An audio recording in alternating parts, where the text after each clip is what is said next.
5 வயதுல புள்ள சொல்றேன். 5 வயதுல அவங்க அப்பா பத்தி. எங்க அப்பா ரொம்ப தங்கமானவர். எங்க அப்பா மாதிரி அப்பாவை பார்க்கவே முடியாதுங்க. 10 வயசானவன்னு சொல்றேன். எங்க அப்பா நல்லவர் தான், இருந்தாலும் அப்பப்பா கத்துவாரு, புத்தி சொன்னா பிடிக்கல. 15 வயசானவன்னு சொல்றேன். அவங்க அம்மாட்ட போய், அம்மா ஓ வீட்டுக்காரர் சொல்லி வை, தேவையில்லாம என் விஷயத்துல தலையிடுறாரு, அப்புறம் நல்லா தெரியாதுன்றேன்.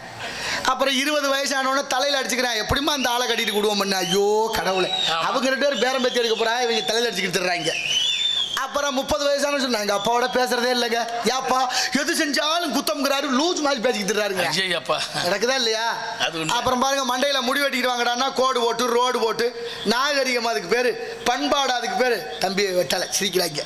அவனா அப்படி எதுக்கு நான் கேட்குறேன். சிகை அலங்காரம் என்பது முக அழகை காட்டணும். அலங்கோலமா தர்றாங்க, கேட்டா நாகரிகம்னு ஒத்த வார்த்தை.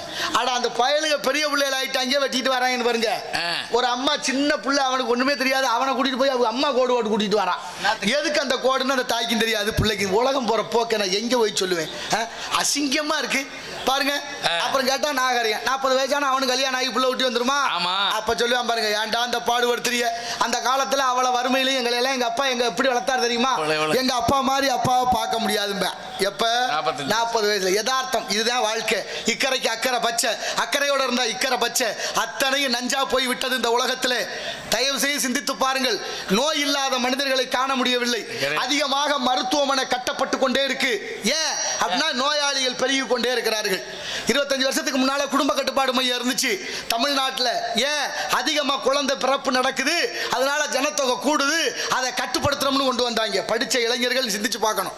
25 வருஷத்துக்கு முன்னால இருந்த குடும்ப கட்டுப்பாடு மையம் இன்னைக்கு இல்லை. ஏன் இல்லை அப்படின்னா இன்னைக்கு யாரும் புள்ள பெக்கலையா? முடியல. காரணம், பிறப்பு சதவீதம் குறைஞ்சு போச்சு. அதனால அதுக்கு மருத்துவமனை கூடிருச்சு. என்ன மாதிரி? சோதனை கருத்தரிப்பு மையம். நாங்க புள்ள தர்றோம், பணத்தை கட்டுங்கிறாங்க தவணை முறையில், வண்டி எடுத்தது மாதிரி. எப்படி ஆயிப்போச்சு நிலைமை? எப்ப நம்ம சிந்திக்க போறோம்? உணவு கலாச்சாரம் நஞ்சா போனதனுடைய விளைவு யாரு? அத்தனையும் இல்லை, பாரம்பரியத்தை இழந்ததனுடைய விளைவு. அவ்வளவு நோயோட வந்து நிக்கிறோம். நோய்க்கெல்லாம் காரணம் உலக நாடுகள்ல WHO இருக்குல்ல, உலக ஆர்கனைசேஷன் தான், ஹெல்த் ஆர்கனைசேஷன் பேர் ஆங்கிலத்தில். அவங்கள்ட்ட கையெழுத்து போட்டாச்சு. அவன் திட்டமிடுறான், இதை உங்க நாட்டில் விதைக்கணும், உங்க நாட்டில் இதை விற்கணும், நீ அதுக்கு உதவி புரியணும்.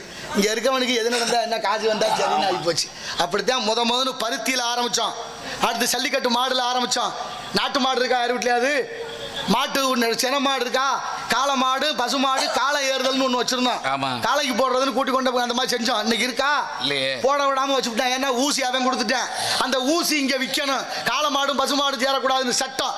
ஏன் ஊசி விற்கணும்? ஊசி விற்கலைன்னா அவன் கொடுக்குற கம்சம் வராம போயிடும். அதனால ஊசி விற்கணும். இந்த அயோக்கியத்தனத்தை எப்படி